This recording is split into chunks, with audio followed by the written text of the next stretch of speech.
In the history of art, there have always been paintings that shocked the public. But few were considered so dangerous, so morally offensive, that they were hidden away for decades. Not destroyed, not forgotten, hidden. And the strange thing is, today, millions would probably walk past it without even blinking. So what made this painting such a scandal? To understand that, we have to travel back to the 19th century, a world obsessed with appearance, religion, and strict social rules. A world where art was expected to be beautiful, noble, and acceptable. Painters could show naked bodies, but only if they belonged to gods, goddesses, or mythical figures. A nude Venus? Fine. A biblical Eve? Acceptable. But a real woman? A modern woman with confidence, sexuality, and direct eye contact?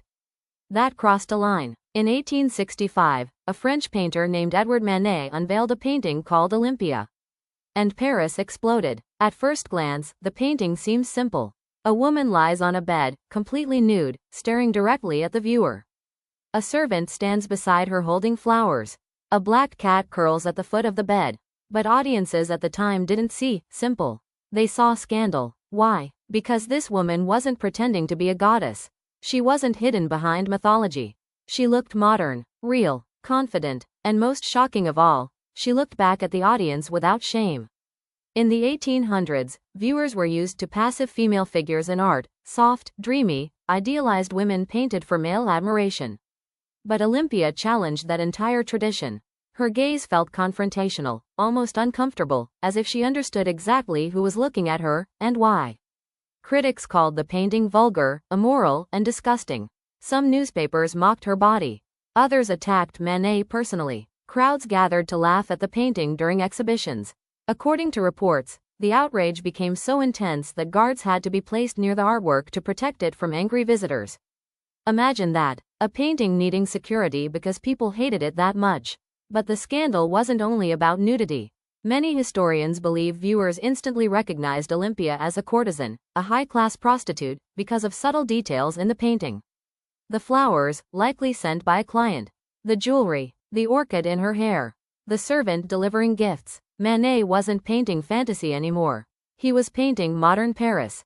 And society didn't want to see itself reflected that honestly. For years, the painting remained controversial. Many considered it offensive to public morality. Museums hesitated. Critics dismissed it. Yet slowly, something changed. Artists began studying it. Younger painters realized Manet had broken an invisible rule. He showed that art didn't need mythology to be powerful. Real life itself could become art, even uncomfortable life. Over time, Olympia transformed from a scandal into a masterpiece.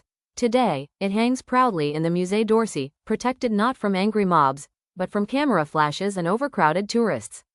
And that raises a fascinating question. Was the painting truly scandalous? Or was society simply afraid of honesty? Because controversial art often reveals more about the audience than the artwork itself. Every generation has images it tries to censor, hide, or silence. Sometimes because they challenge morality. Sometimes because they expose hypocrisy.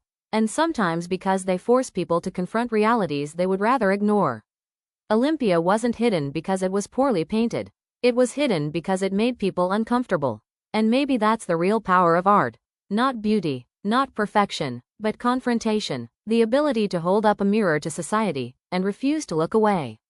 Today, Olympia is studied in universities, printed in textbooks, and admired by millions. But once upon a time, it was considered dangerous enough to outrage an entire city. A reminder that the paintings we celebrate now were sometimes the ones people feared the most.